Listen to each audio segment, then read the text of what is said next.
record it right now, and then I'll Yeah. make it available. If people are agreeable, thanks, and thanks again Perfect. for doing this. And there were others on her list that aren't here, so that would be good. Let's go to Janice next. You're muted. You're muted, Janice. Thanks. There you go. I'm on the board of Sonoma County Conservation Action, have been for some time.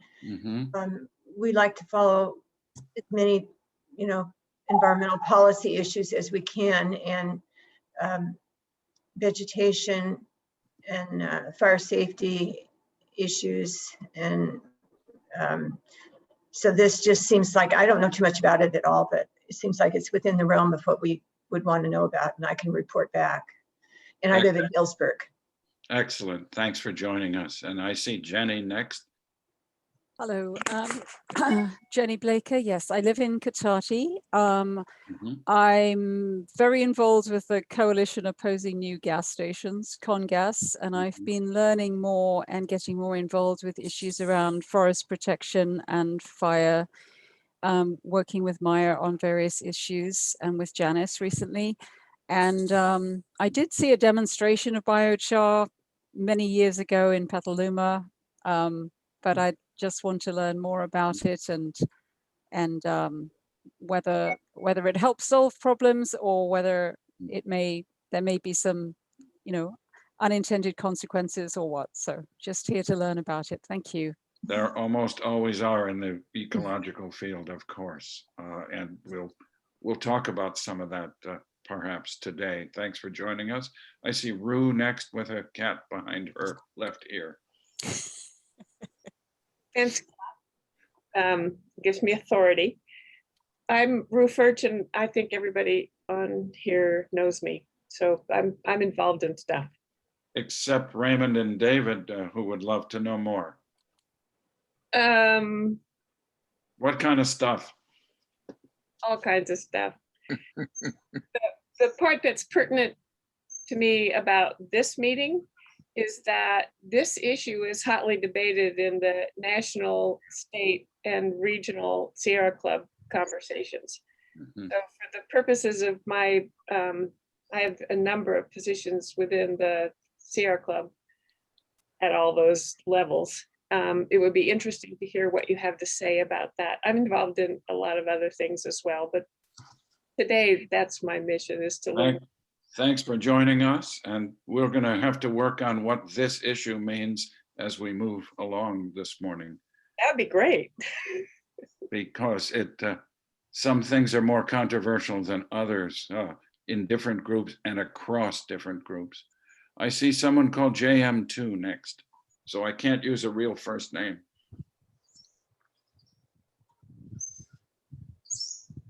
That's Jane. Jane? Is that me? Yeah. I don't know. All I know is JM2 and a bookshelf behind you. I know Jane. Jane's wonderful. We're lucky to have her. Jane, what a great name. My name is Jane Nielsen. I don't know what the JM2 is about. Up in the upper right-hand corner of your screen, you can usually change your name on a Zoom. Upper right hand, I don't see anything there, sorry. Okay. But anyway, my name is Jane Nielsen. I'm one of the co-authors of a book published some time ago by Oxford University Press called The American West at Risk: Science, Myths, and Politics of Land Abuse and Recovery, along with my husband, Howard Wilshire, and Richard W. Hazlitt, who then was at Pomona College. I taught at Pomona College for a couple of years after leaving the U.S. Geological Survey after retiring. And my husband was a longtime survey employee also. Excellent. And I had the pleasure of teaching for a while at the Claremont Graduate School on the same campus. Great. I see a Wayne next. Yes, hi. Let's see, I'm basically, I work with Maya and Jenny, and in the area of the preventing basically biomass burning for energy. And I hail from a group called Sonoma County Pachamama Alliance, which is associated with Project Drawdown, and we do workshops and trainings. I am also a small-time farmer, and we grow vegetables with the intent of, well, many of which are donated to various organizations like Food for Thought and Northern Circle up in Ukiah. I am, full disclosure, I'm actually very interested in biochar in agriculture, but I'm also aware of a lot of pros and cons with regard to its application in soils, being different soil types being somewhat still a matter of scientific contention. We don't know yet some of this stuff, but nonetheless, I believe it clearly has a place. Although the reason I'm here is that I believe that the biomass and burning and biochar and all of this is being conflated into an attempt to come down either on one side or the other side of this fence. And I don't think that that's where it really will be. So I'm here to sort of listen in on this subject. Welcome. Yeah. Glad to have you here. Brenda, I see next. Osio, Azidan and Dawi, Tahiju, hello, good morning. I'm Brenda Flies with Hawks. I'm a cultural bearer, a water protector, and a climate activist involved in our indigenous Native American community across the nation and here locally. I'm also, I serve on the Pepperwood Preserve Native Advisory Council. And I make my home here in Santa Rosa on the territorial land of the Pomo people. I'm also a professor at Santa Rosa Junior College. I joined this circle of discussion a few months ago at the invitation of Maya. So I still consider myself a guest. And I am interested in specifically biomass burning for energy and how we can use the integration and inclusiveness of cultural knowledges and practice for climate control and improving how we relate to the world here, our Earth, our Mother Earth. Excellent and welcome. As we get along on our presentation this morning, we will touch on the fact that we're doing some work with the Potter Valley tribe on biochar issues at the moment. I see Zeno next, and we're nearly done with intros and we can get into some substance. Yeah, hi. Thanks for including me. I'm Zeno Sveding. I retired from teaching philosophy at Sonoma State University. I've been active in watershed and food issues. I'm representing my town, Sebastopol, on the Climate Action Advisory Committee that has a meeting, I think, later today. I know a bit about biochar because I've been active in slow food and supporting small local farmers. And I know a little bit about efforts to improve carbon capture, soil improvement things. I think I did attend one or two demonstration projects. So I'm really looking forward to the details and what people, the conversation that has been going on for 3-4 months in the area around burning and biochar. So thanks for including me. Of course. And Kevin is unless someone else joins us, will be the end of our introductions and we'll start getting into more substance. Hello, I'm Kevin Conway, and I'm a climate activist in Santa Rosa, and I'm interested in regenerative agriculture, and I think biochar can play an important role in that. I have a little bit of knowledge about biochar. I've watched some videos and things, but there seems to be some conflict a little bit sometimes around it. And so I'm here just to learn more than what I know. And yeah, thanks for inviting me. Good. Great group and a wonderful combination of skills and interests. Jenny, I see a hand up.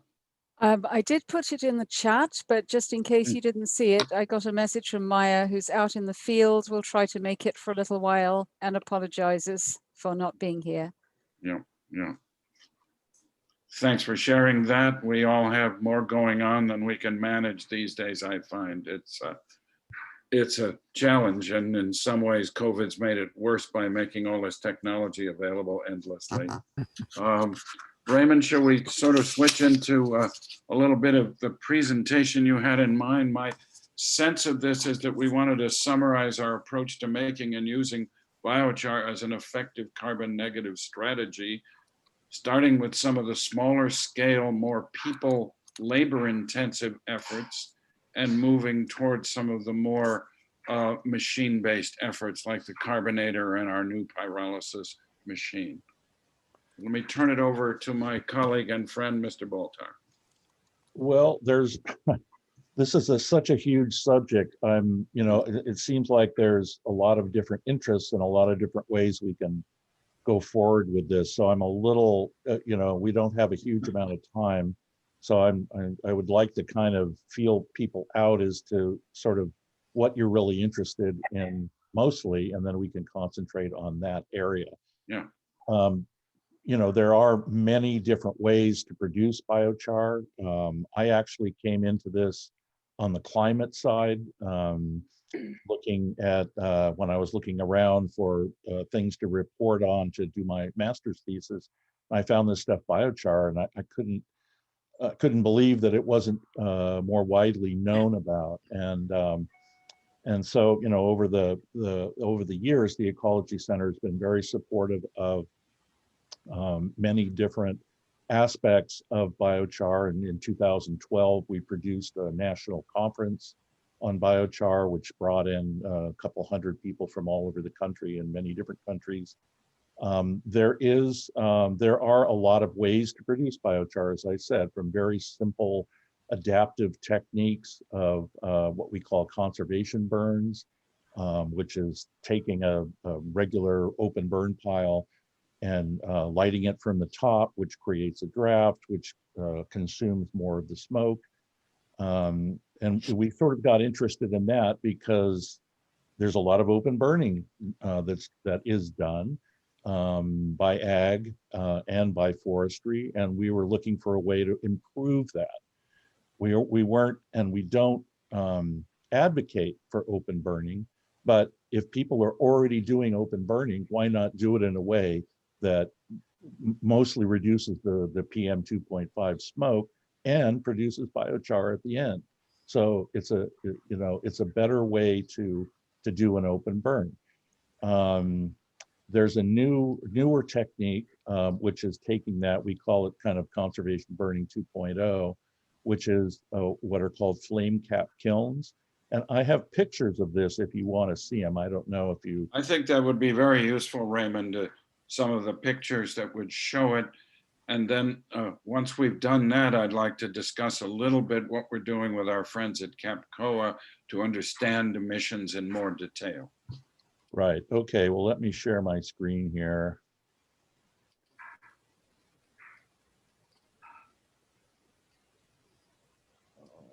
While you're getting up, let me note, we've partnered with a group out of Oregon called Wilson Biochar that makes these kilns, and we have won a grant from the North Coast Resource Partnership to acquire kilns along with a water tanker and some other materials to actually use them in demonstrations up in Mendocino, up at the Scott Valley, and with the Potter Valley Native tribe. Okay, so here's a picture of what we're trying to avoid. And this is very common. This is sort of a more intense burn perhaps, but this was at a vineyard. I won't name it. This goes on, and looking at this, you're going, there's got to be a better way to handle that material. There's many better ways to handle the material, and we'll kind of go through those. But so the technique, and this is probably more like what you normally see. It's a typical burn pile that smokes like crazy. it's not prepared properly, it's too high of a moisture content. There's a lot of pieces that go into it. But we teach people how to do what's called conservation burning, which is a much, much cleaner way to do it. It's very simple. And people are just amazed. We've given probably 35 of these trainings up and down California. We've gained a lot of support from air districts and fire districts that have seen these burns and can't believe how clean they are. And so we'll talk about that. That's what we're working on an emissions testing proposal with CAPCOA.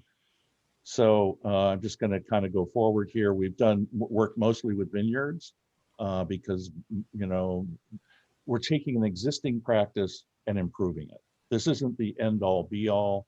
In fact, we believe that it's much better to gather this material, utilize it in a better way, capture all of the energy potential of it, and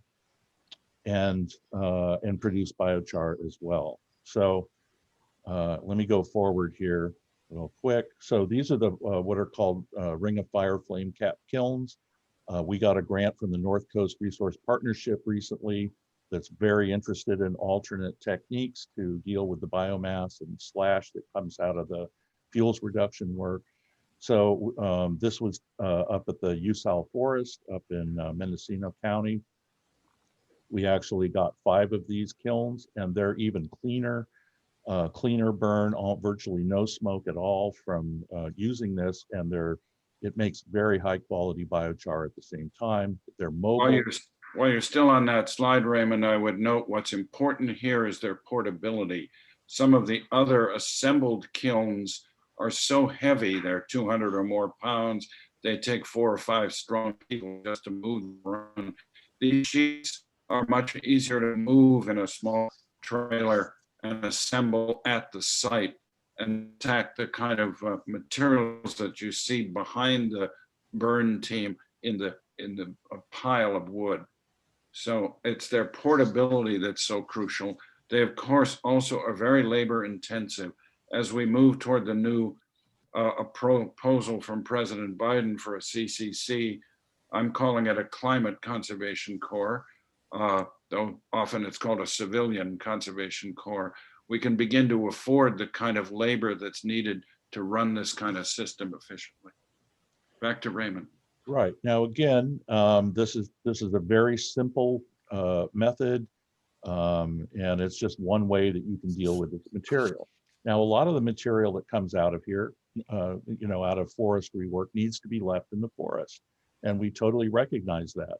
But there's so much material, it can't just be lopped and scattered, and it can be chipped as well. And then those chips could actually be used in a pyrolysis unit to make even better biochar more cleanly.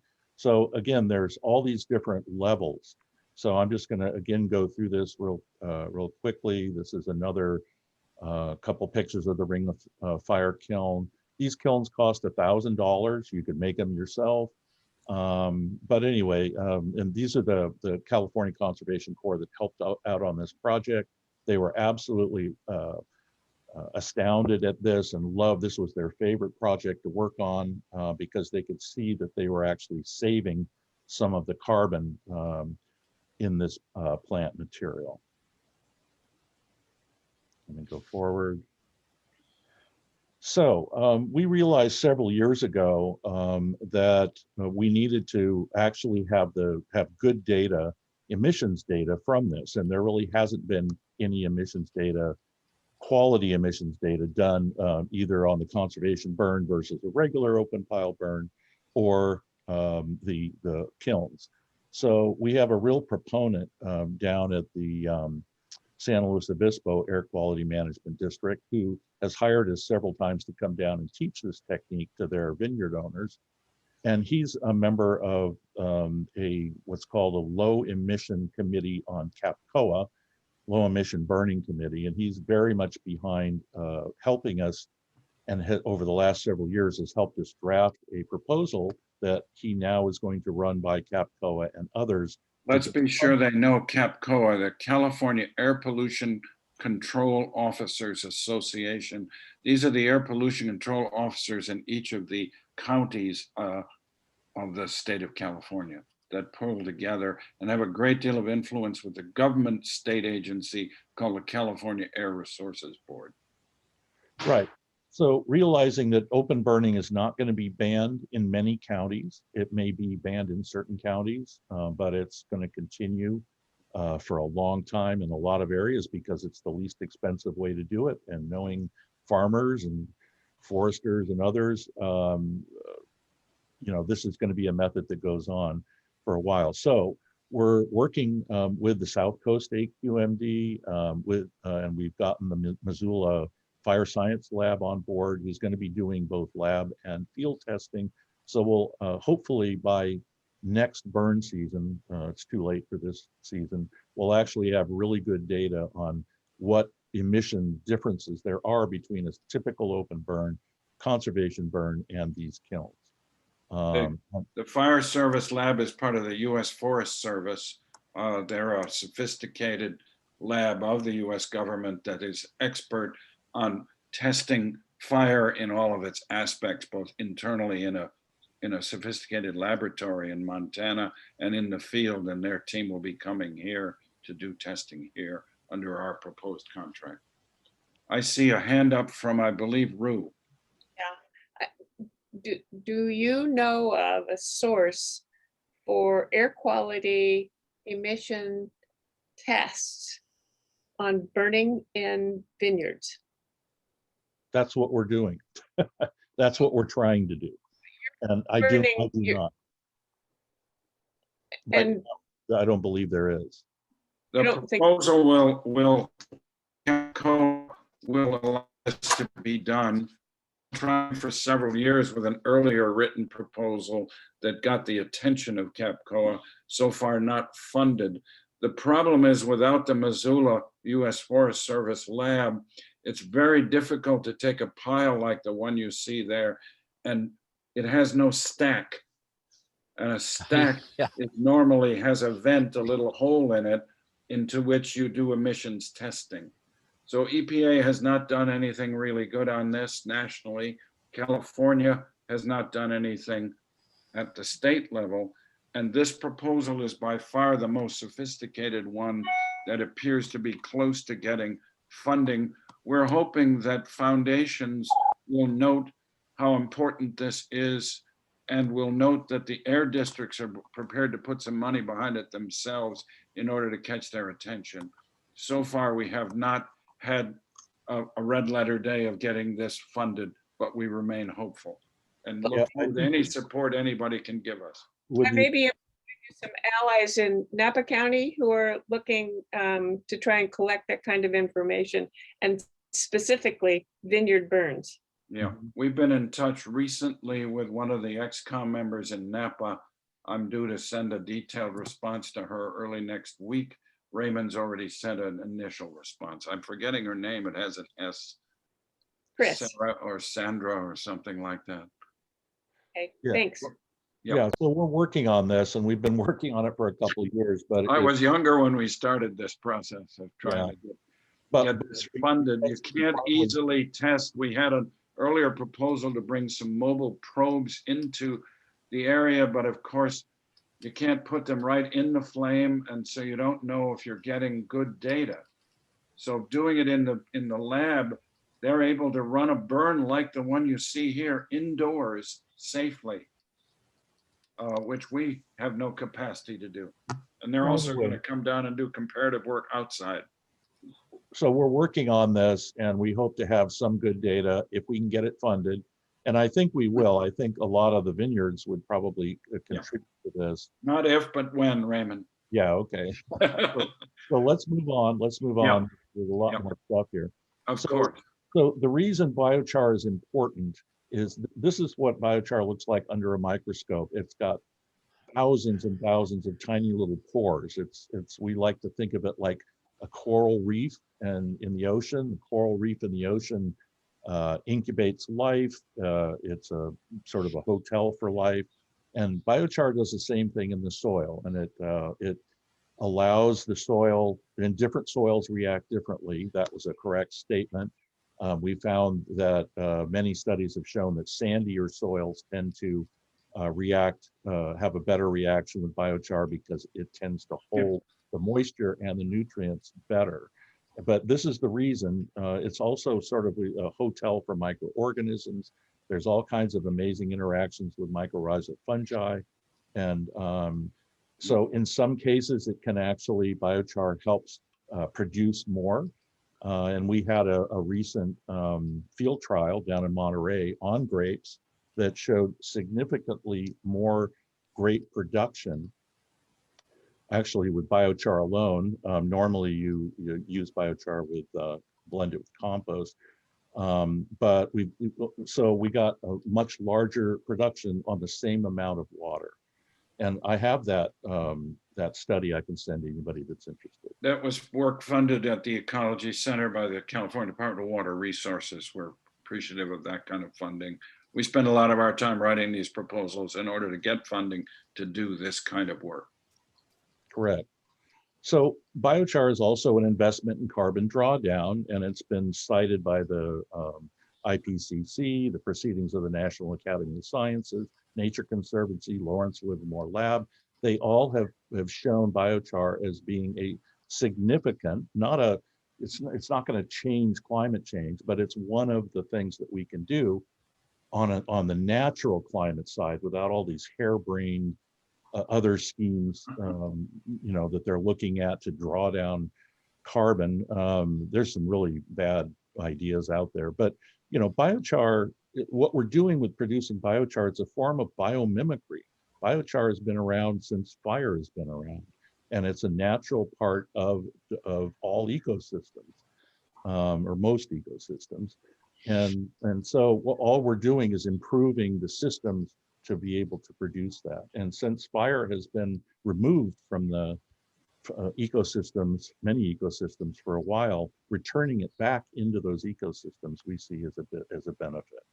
And biochar production is also one of the least expensive ways, as you see here in the chart. Afforestation, reforestation, soil carbon sequestration, and biochar are all the least expensive. Now, biochar is actually a direct deposit of carbon. So you can build up soil organic matter and soil carbon sequestration through application of compost, for instance, and the Marin Carbon Project has done a lot of good work on that. But when you put biochar in, it's an actual direct deposit. So you don't have to build it up over time. It's measurable, and it's easy to measure over time the changes that has happened. And there are also some studies that show that biochar increases the rate of soil carbon sequestration or creation in soil as well. So again, let me move forward. And again, I don't want to go over too much, but biochar has also been shown to reduce nitrous oxide by a very large percentage. And so when used in traditional agriculture, it can significantly reduce the nitrous oxide emissions, which obviously are much more intense than CO2. It reduces phosphorus and nitrogen leaching into groundwater. Let me move forward. I'll show you. Biochar has also been shown, it's used in Europe primarily first as a very small amendment to the cattle feed, and it can reduce very small amounts of biochar can reduce the enteric methane release in cattle by 25% or so. Seaweed also, I've read recently, can also have a very significant impact. So these are all benefits. The Santa Cruz RCD recently did a 2-acre bioswale project with biochar and wood chips to see if it could capture some of the nutrient runoff that was going into the slough down there. And they have had very good results thus far on that, but I haven't seen the latest. But there's a lot of, because of biochar's ability to absorb not only nutrients, but also heavy metals and others, biochar has a lot of different uses other than just in increasing production or saving water and ag. it can actually capture some of the problems that we're seeing going into our water systems. So biochar wattles can also be inoculated with biochar. We haven't had the funding for this yet, but because biochar has been shown to have such a significant impact on adsorbing heavy metals, we at the Ecology Center wanted to do some experimentation with filling wattles, putting them around, burned homes, which God knows we've had a lot of lately, to help prevent the runoff of a lot of those nasty chemicals that are caused after the first couple of rains. So again, just many, many different uses of biochar. If that wasn't enough, there's a great article you can Google called The Cascading Use of Biochar by Hans-Peter Schmidt. And it just shows all the various amazing things that are on the horizon for biochar use, including one. And I encourage you, we had a forum recently, an online webinar called Scaling Biochar. And there we have over 20 different presentations on different uses of and how to scale biochar. One of them is on its use in cement, which has a very high GHG or greenhouse gas profile. So there's many, many things down the line. Now, these are just some of the, obviously, the benefits. And I'm just going to go forward here. Let's see. Fortunately, this is move all the way forward. So obviously, it depends. How do you get the biochar? So I think that's kind of what the concern here is, in particular with this group. As I started to talk about earlier, there's sort of the smaller do-it-yourself ways to do it, but there are also, hang on. Yeah. I want to go back to that at some point. Our Arty machine is another example of what we're now doing to get more sophisticated in the production of biochar, in this case from wood chips. Right. So we recently got a CAL FIRE grant, a significant one, to work with a company, a tree company in the Bay Area that it's a medium-sized tree care company that produces thousands of tons of wood chips every year. And landfills them. Most of that material is landfilled, believe it or not. Hard to imagine, but especially in the urban environment, there isn't a lot of use for wood chips other than some landscaping. So they have to landfill it. So they have been actually using biochar very successfully in their tree care services for the last 4 or 5 years. And they were they contacted me to see if I could come up with a technology that they might be able to use to produce their own biochar and also maybe help the local community where they are. So we found this system. It's from Iowa State University. Students kind of put it together over the last 10 years. It's a small scale pyrolysis unit. There's no energy capture, but it does significantly reduce the emissions. We're going through emissions testing right now through the Bay Area Air Quality Management District to get this permitted. And we're very excited about this potential to have small scale units like this, maybe throughout California. On the edges of the forest is my goal with this. Once we prove the concept, this will be installed on Mare Island in Vallejo. And let's be sure everybody in our conversation is comfortable with the word pyrolysis. This is not burning. Got it. It is not combustion. It is the application of heat on woody biomass in the absence of oxygen. So what we're doing here is pyrolysis at heat in an enclosed chamber. They've been calling it a reactor. I keep trying to get them to tell them from a public relations point of view, I don't like that now for obvious nuclear reasons. I prefer to call it a pyrolysis chamber or a pyrolysis machine. And you can see near the picture of the gentleman in the corner, the stack That's how we can do sophisticated emissions testing. There's an emissions testing port in the stack. So we're able to get sophisticated modern emissions testing that will be done in the next month on the unit in Iowa. And Well, it's being actually, assembled right now. that material is no longer going to go out the stack. We're going through an emission control. But Yeah. it goes through an afterburner, but then up the stack. There has to be a stack. So Okay, it but goes it's through an afterburner and first. then up the stack. Yeah. So anyway, this is an experimental unit, but CAL FIRE is very interested in it. There's a lot of interest in ways to better manage the biomass that's coming not only from the urban environment, but from forestry environments. But there's an enormous amount of this material that gets landfilled, and we believe there's a better use for it. And and our part of CAL it- FIRE grant will be using this biochar in community gardens in the East Bay and in towns like Vallejo and Pittsburgh, in disadvantaged areas with community gardens. Exactly. And the grant also includes a significant amount of tree planting as well. There are other parts to it, but sort of the main focus is this biochar production.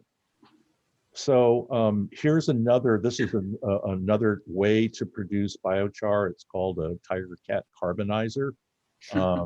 And this is a very large machine.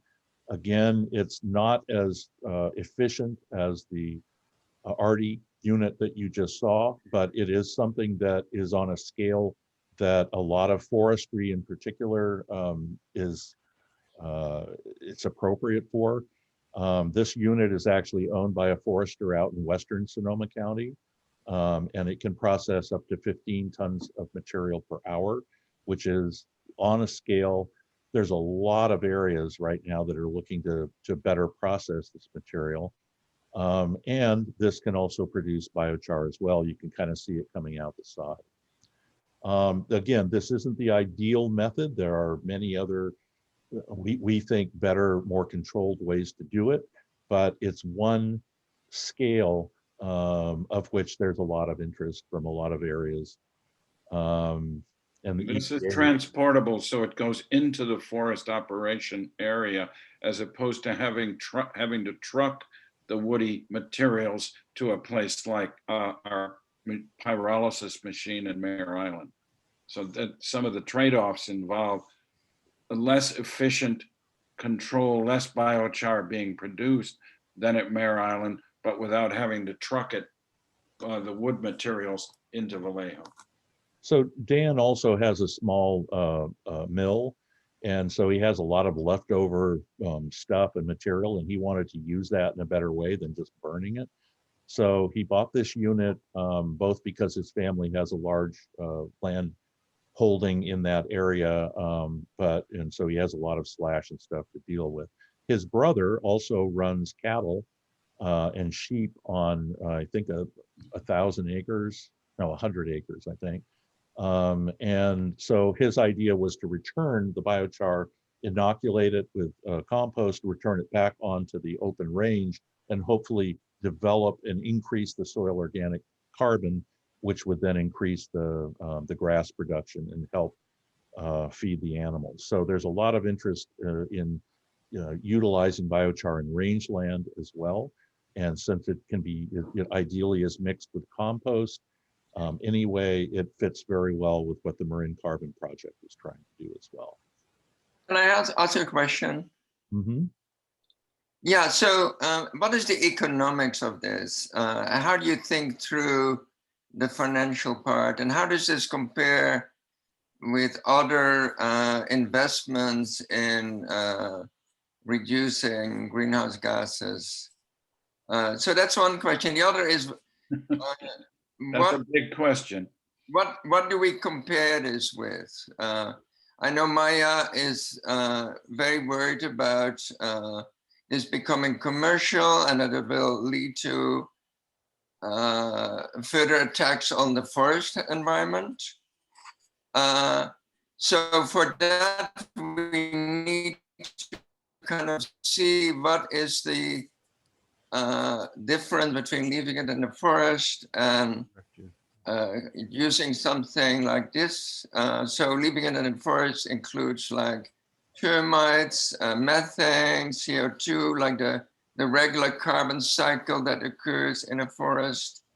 Is anybody looking into that kind of comparison? So I had two questions, one about the finances and the other about the kind of exchanges that happen in this process in relation to climate change versus the kind of natural way of doing it. Well, those are both. We'll all get into a discussion of forest, which of course those of us here are quite sensitive to such an issue. Economics of biochar production, maybe even going back to our atom retort and the way in which it made great biochar, but at a cost that overwhelmed in labor cost. Yeah, so again, those are both really good questions. Both of those are being developed as we develop the biochar industry. There is a very strong ethic in the biochar industry to do things as environmentally responsible. There are millions and millions of tons of surplus material to be used to produce biochar. There's no reason or need to go into cutting down forests to produce biochar. There's always, going to be some idiots out there and some people, involved in forestry. We're particularly excited about the trade-offs in urban forestry, which is where we're sort of focusing right now. And I think the economics there are going to work out extremely well. We'll have more data a year from now, and we'll be happy to get back to you on that. But, sending wood chips to a landfill versus bringing them into a small processing unit, making biochar and spreading it out into the community to build soil health just seems like a really good trade-off. However, we're not sure about the economics yet, but we will have very good comparative data versus trucking to a landfill, of which the company has, years of data on the costs associated. In fact, they spend $1 million a year on shipping fees. So, they're going to take that $1 million, put it towards producing a product that has many benefits and also can sequester a great amount of carbon.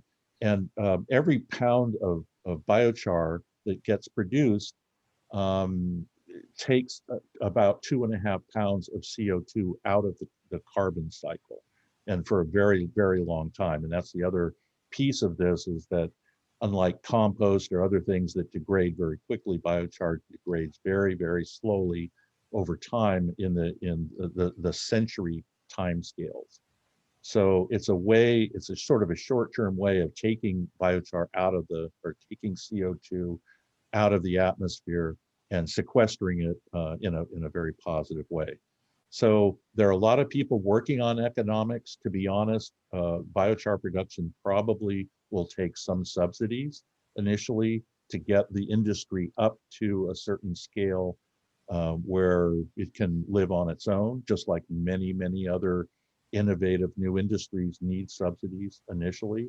So I don't think most biochar production methods, other than obviously conservation burning or the kilns, which are very inexpensive, and compared to what? So what are you comparing that to? You're comparing it to, it's an alternate fate for that material. Yes, you can leave some of the material in the forest, but you can't leave all of it in the forest. I've spent a great deal of time in forests over the last 3 or 4 years.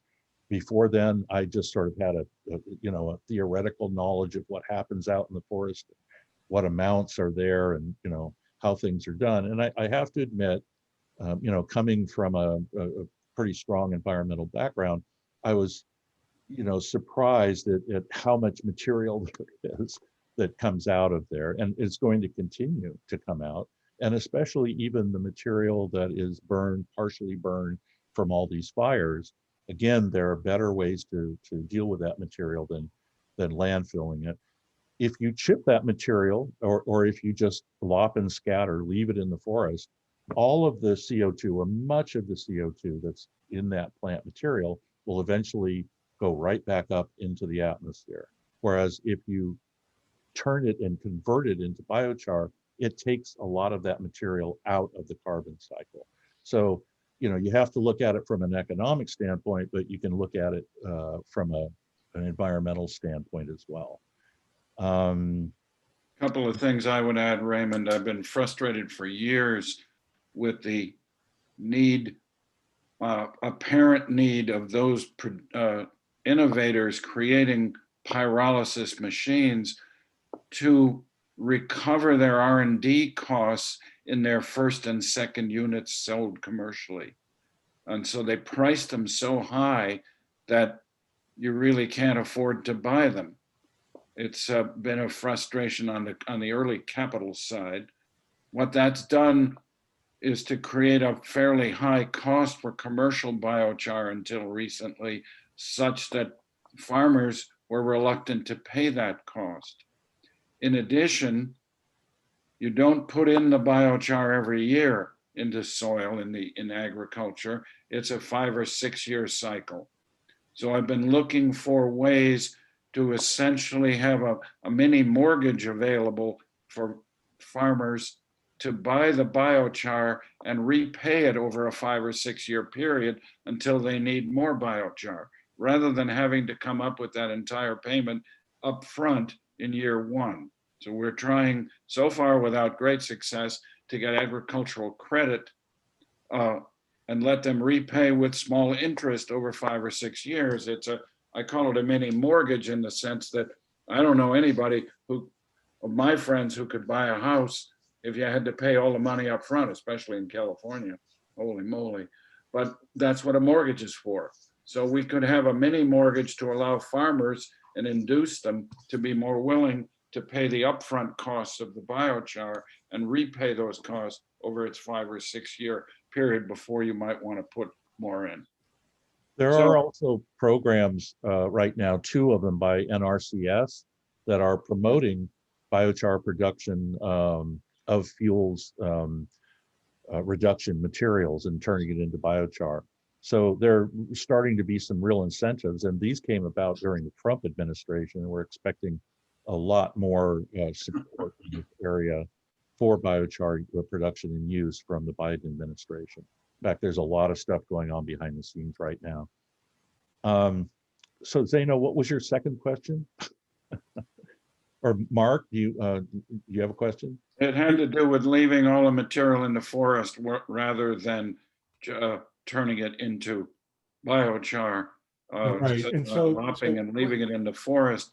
I'm struck with the need for large numbers of what are called jackpot burn piles. When I walk in forests where I have a second home in Calaveras County, they've actually done a prescribed burn in part of that forest. It's part of a state park. And next to it, they've done a great deal of cutting of small materials into lots of jackpot piles. And it would be much better to be able to turn those piles into biochar. I see a question about 11 o'clock and in a chat, and I think that probably gives us a good target for the next few minutes. And I see Mark's hand up. yeah, I'd like to tag on to the question about the forest and biochar. And this gets into what Wayne was talking about with the mixing in of biomass and biochar. And so I think, you know, a lot of us see biochar, you've seen the discussions I'm sure lately on biomass and a little bit on biochar around, you know, leaving material in the forest. I think a lot of us recognize the benefits of the sequestration that can occur with biochar. The concern is where the wood stock comes from. And so there's a real concern about taking anything out of natural forests in the community here. You know, forests have a natural progression. You know, California's had fires forever. And so, I mean, taking materials from PG&E tree trimmings, that defensible spaces around homes, it seems agricultural waste, seems like there's a lot of materials there. But my only concern with biochar, and I'm a big advocate for using it, but is that taking it from natural forests based around forest management, this anthropocentric thinking that we need to manage the forests is a real concern. Those forests with all those little brambles underneath them and everything, that's happened for millennia. And so my concern is taking that out, removing the benefits of that for the forest away from population areas. That's a good point. Although, the Native Americans did burning for, years and years and years, and they would do it on a regular basis. The problem we have now is that many of the forests have been totally mismanaged and have way too much material in them. And so they almost have to be thinned first, and then you can introduce prescribed fire, which is gaining a lot of interest, and we totally support. But until we can thin the forest to some way where you're not going to cause a complete disaster, they do have to be somewhat managed, unfortunately. And at least that's my view. And from what I've learned from foresters and others, that it's great, and you're right. I understand your concern. We want to do the minimal amount of removing material from the forest. But for many, many years, prescribed fire was a part of the landscape, and we've taken that out. In fact, it was made illegal. And so the forests have grown up and are way too dense. A lot of the trees are not healthy. If you remove a lot of that material, there's less competition for water, and so the trees are healthier. So, it's a trade-off, and I understand your concern, and we have to do things carefully. But I do believe that, and a lot of material should be left in the forest. You're right. It needs to be. Of course. But not all of them, given the wildfire risks that we're obviously all aware of. So we're just about at 11 o'clock. We can go a little longer if anybody wants to. I know Wayne had a quick question. Did you have a question? I saw something in the chat. Somebody had to leave, but we could go a little longer. Well, I did have a question, if I could get it. I did put it in the chat, but it dovetails on what Mark just said. But I think that we don't have very many natural forests. We have very few natural forests. And so the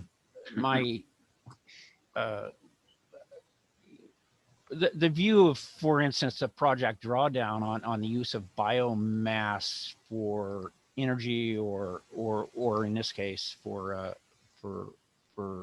biochar is that it's a transitional stage, and that there is material even in managed forests that's been so-called managed because it's so mismanaged that it's excess at this point. But we do, in a natural forest, there is no excess. It's all belongs there and it all works there, but we just don't have any natural forests. So how do you see this? Because everything boils down to economics. And for instance, this big move, what is it now? $3 billion, nearly $3 billion is going to be put in the hands of CAL FIRE to do this big project.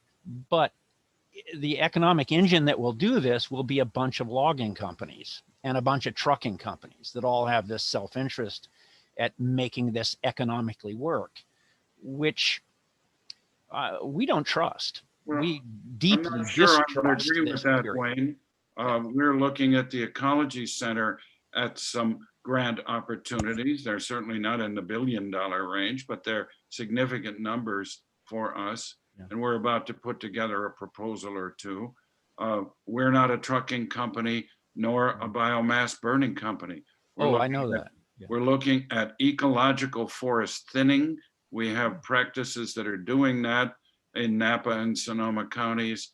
And we're looking at the potential to use pyrolysis to create biochar for soil health improvement. So there's a range of things going on that are far beyond simply leaving it in a forest or just burning it. Well, Wayne is correct. And, I think we're all correct to be suspicious. And obviously logging companies have a very, bad history at doing things correctly. So they need to be monitored, and we need to, be careful about that. We need to speak up about what, that we believe that there are better ways to do things. So, I think you're on the right track there. We should be concerned, but there are groups out there, such as the Redwood Forest Foundation that I've worked with for 4 or 5 years, that have a really strong sustainability ethic. So it's sort of like, who do you get to do this work, and how closely can we monitor them to make sure it's not just a land grab? But I don't think anybody's intention is to go through and be doing clear cutting. At least I sure hope not. And there are better companies than others. So I don't really have an answer to that, Wayne, but Yeah. I agree that we need to be very careful moving forward about and watching and monitoring what's going on. I think I saw a hand from Rue before Janice, so that'll be the sequence in the stack. Thank you. One of the discussions that seems to build a lot of concern is the chicken or egg factor of biochar production then necessitating more burning. And so it becomes an economic driver instead of an environmental driver, because you have to, in order to pay to get all this started, you need a lot of wood product. And so the concern is the chicken or egg thing, and it would become, the fear is that it would become driven by the economic necessity to get more wood. I think that's true, Rue, but I think it has to do with scale.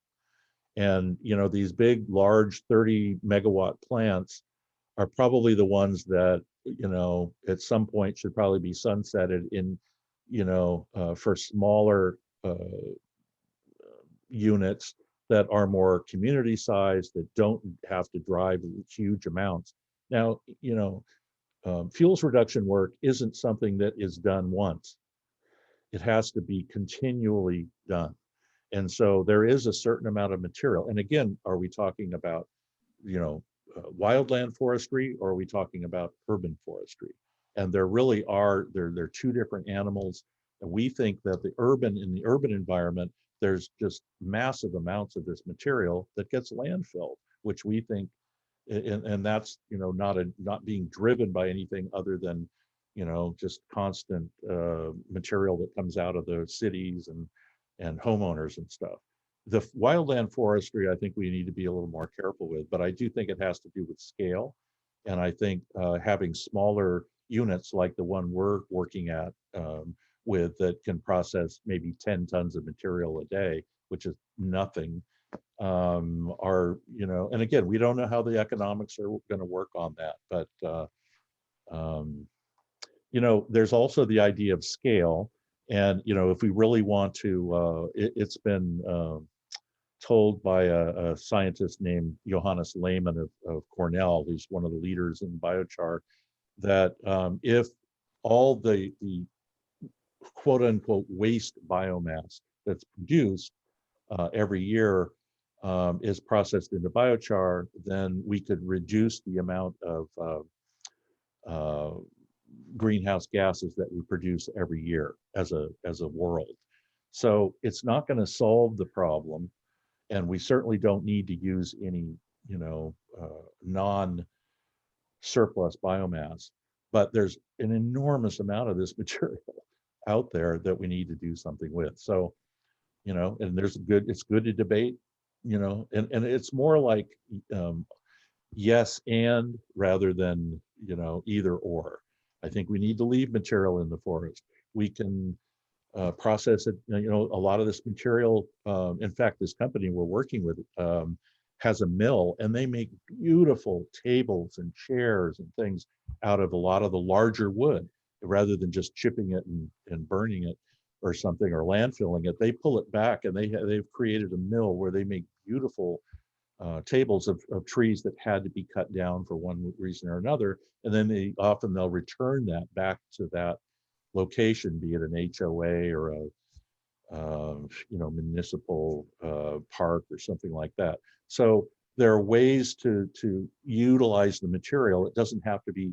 We're not recommending everything be turned into biochar, but a significant portion we think should be turned into biochar because of all the reasons that I went over earlier. It's very difficult to constrain economic engines.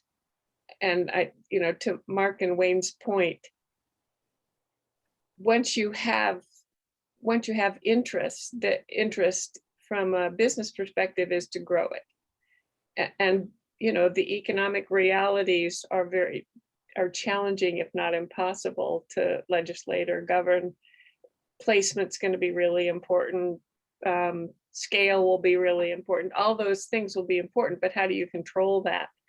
And I think that's the big, for the Sierra Club conversations I've heard, that's the great big elephant in the room. Is sounds good, but the but is really big, because how to control an economic force once it started. The natural growth is driven by economics. At a theoretical level, that's certainly correct, having done my first degree in economics all those decades ago. However, given the climate challenge and the scale we're at now, we are so far from a scale-driven engine in this biomass management to create biochar for effective regenerative agriculture as to be a minnow in an ocean of risk.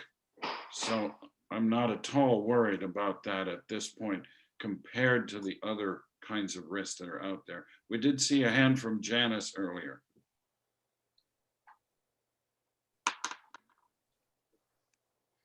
Unmute, Janice. Janice, you're muted. There you are. Rue has stated my question, really. And this reminds me of some proposals that are being looked at in the biomass energy arena, where economics is going to be the driver, we think. The county commissioned a study by the Berkeley Law and Environment Group, and in reference to biomass, which I know it's not biochar, but I think the same economic dynamics would be running the show. It talked about the need to have the feedstocks sufficient to scale. And the first burst of money from the governor's plan and the PG&E settlement money certainly wouldn't be enough to scale it, but they would like to scale it up. And they need what they call the feedstocks of the forest. Well, it's interesting to see this confusion between biomass management to create energy and biomass usage to create biochar for carbon sequestration and agriculture. They're two very, very different engines, and it's terribly important not to conflate them.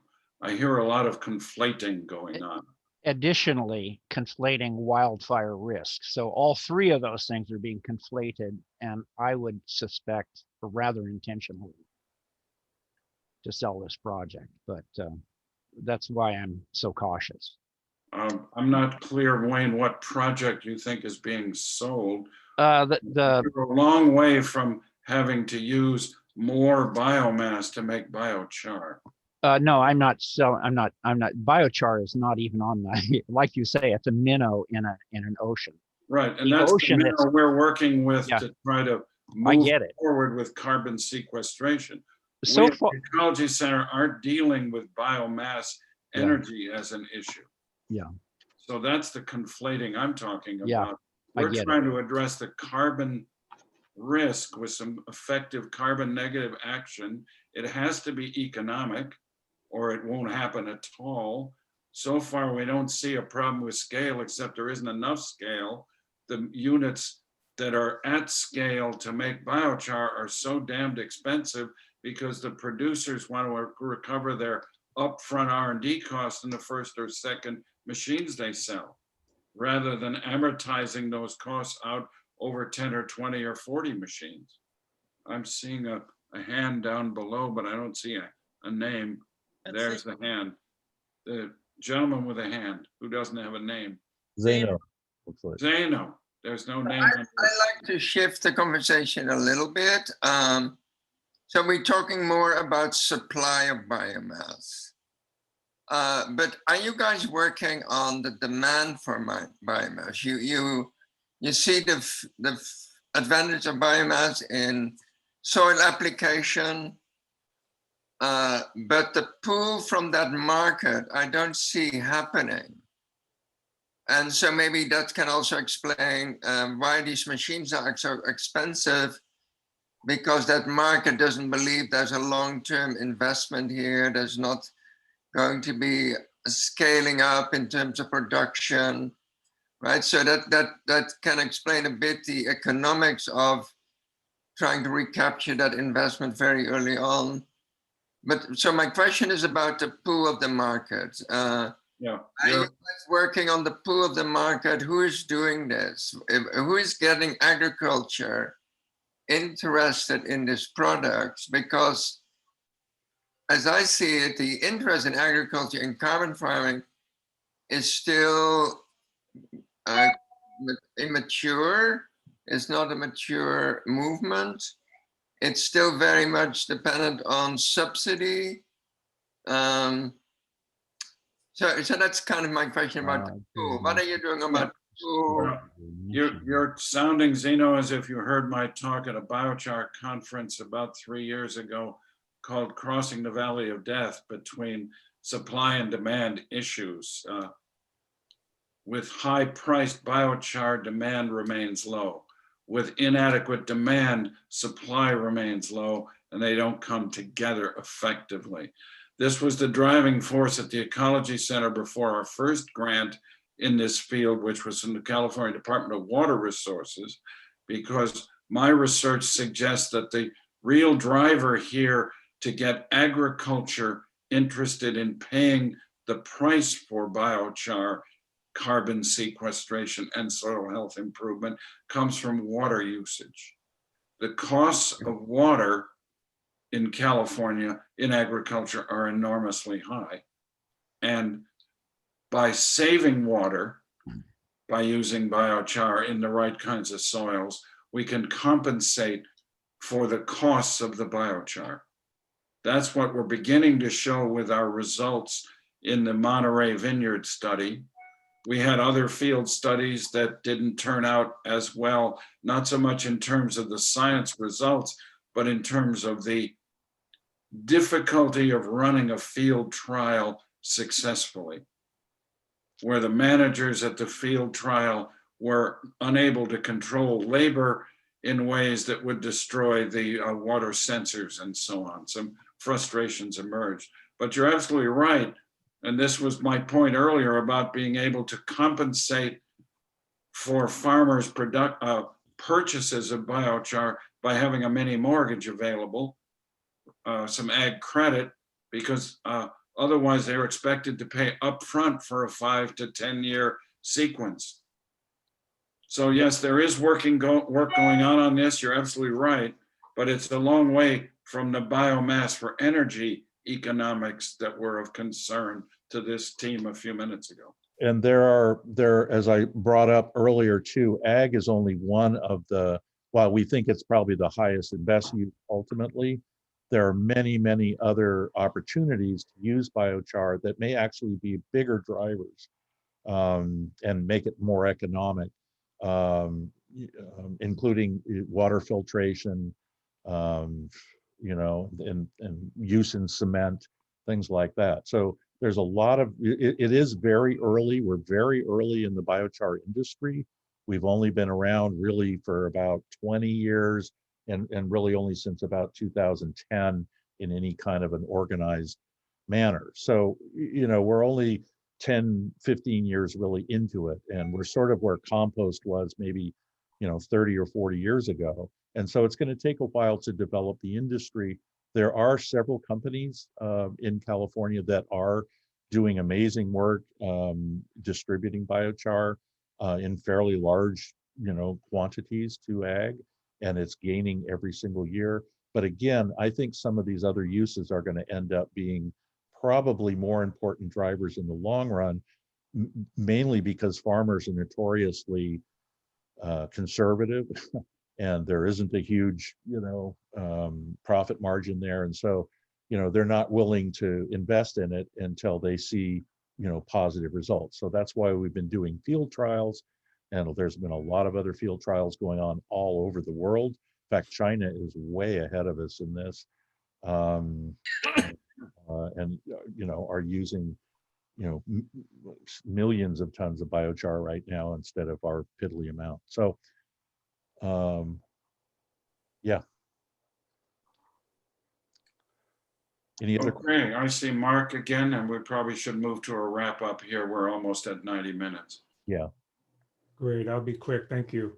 Yeah, for those of us who are inclined to, support biochar and local use of it, what are some ways that we can advocate here in this community? I mean, the RCPA, for instance, has put improved agricultural practices and community gardens into its Sonoma climate strategies. And so I'm just asking, I guess, what can we do to help advocate for those who are inclined? Mm-hmm. Thank you. Obviously, working with RCPA, with the city of Sonoma has a new climate action plan that's moving forward, trying to use biochar in some of our urban tree planting activities is important in the community gardens, in school gardens. That's the focus of our efforts in the East Bay with the Vallejo-based unit. So advocacy is important in this regard. Right. The vineyard industry is, of course, in Sonoma, a very important player, and we certainly have contact underway there. I've had recent contact with the Muscardini family vineyards here in Sonoma. They're very interested in using more agriculture in viticulture in their vineyards. Raymond, what would you add to that? Well, yeah, just so, supporting, monetarily or through policy support, things that we're doing, getting biochar production into the sort of mix of urban forestry. Again, Davy Tree and all these different tree companies produce this material on an ongoing basis, and we believe that some of that material could be turned into biochar, returned into improved trees. There's another great project, if you want to look it up. It's called the Stockholm Biochar Project, and they've done amazing things within the community to gather support for biochar by having everyone bring their green waste to a sort of a central processing facility, and then distributing that biochar back out into the municipal landscaping. That's one of the things that we're trying to do with our project, is sort of mimic that. So I think there's a lot of policy sort of support, particularly on the urban forestry landscape, to sort of start out. And then you don't get into that whole thing of pulling material out of the forest and that whole argument. You could just stay within the current quote unquote waste stream that is not being utilized as well as it could be.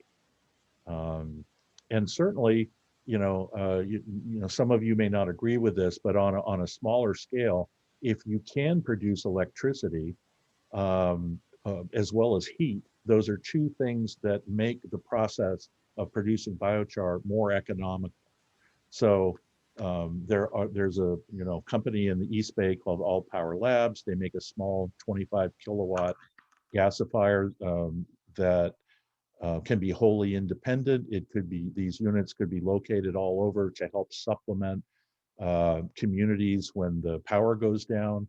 And they also produce small amounts of biochar. They're very small units.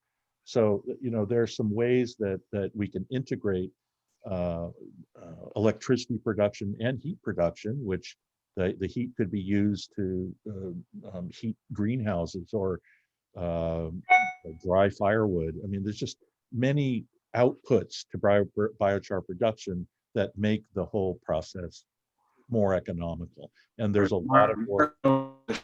Efforts that are very interesting. We are with environmentalists on this. There's also some very active work going on in Boulder, Colorado, with respect to biochar usage as part of a broader urban carbon effort. And the people in Berkeley are interested in this here in California. Mm-hmm. So maybe we ought to wrap it up at this point. We've gone well over our 1 hour schedule. Appreciate all of the interest and look forward to further interaction. Mm-hmm. Thank you so much for your efforts here and for getting this to happen and giving us the opportunity to ask questions. And I'm sure there'll be more.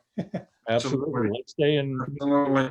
And yeah, take a look at our website at the Ecology Center, at the Sonoma Biochar Initiative. There's an ongoing flow of material information from the grants we have and the ones we anticipate winning going forward. Thanks very much for your time and your work on this. We all need to know more about it. Yep. Thank you. It's complicated. I guess that's the way. Thank you. Yes, it is. And it's been an interesting experience pursuing something new and trying to make it happen in the face of the kind of institutional inertia that exists out there. It's complicated. I would recommend those of you more generally interested in the California-wide effort to look up at the website of a firm called Anergia, spelled A-N-A-E-R-G-I-A. They have a major facility going in Southern California to turn vast volumes of organic waste, not so much biomass, but organic waste into, this is mostly sewage sludge, for example, from wastewater treatment plants, into a variety of materials, some of which will be biochar for use on agriculture at scale. The state of California has mandated that all municipalities, including our little town of Sonoma, by the end of this calendar year, manage all of our organic waste in some new ways and not be sending it to landfill. It's called Senate Bill 1383. And this is going to require new facilities of the type that's going in Southern California and San Bernardino County. So we're in touch with that firm as well to try to see how that all process fits in with what we've been doing here in Northern California. And I would just recommend that anybody wants more information. We did do a webinar called scalingbiochar.com, and you can go there to watch a lot of really good information. And I would highly recommend a talk by Albert Bates as sort of a starting point. So thank you all. We really appreciate your time. Are you working with the community family farms for getting biochar to, at least as a source of information, to small farms locally? We did do, gosh, over at RCD, we worked with them closely. A number of years ago, we did that. It was an event sponsored by the Farm Bureau, actually, and they attended that. So we haven't done anything recently with them, and so we'd love that opportunity. If you want to put them in touch with us, be happy to do a presentation. But we did do it some time ago. It was probably 4 or 5 years ago. Yeah, the Farm Bureau and CAF are not the same.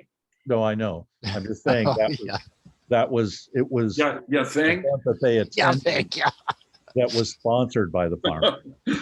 So that shows you where it's at. I mean, you know, even the Farm Bureau, you know, as conservative as they are, we're interested.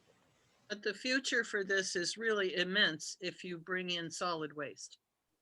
Yep. Yes, of course. I mean, Yes, and start it small, needs but to be statewide. It is immense, and that's where I recommend looking at the Energia operation as a large scale, highly capitalized, but at the scale of California with 40 million of us, it has to be at scale to be meaningful.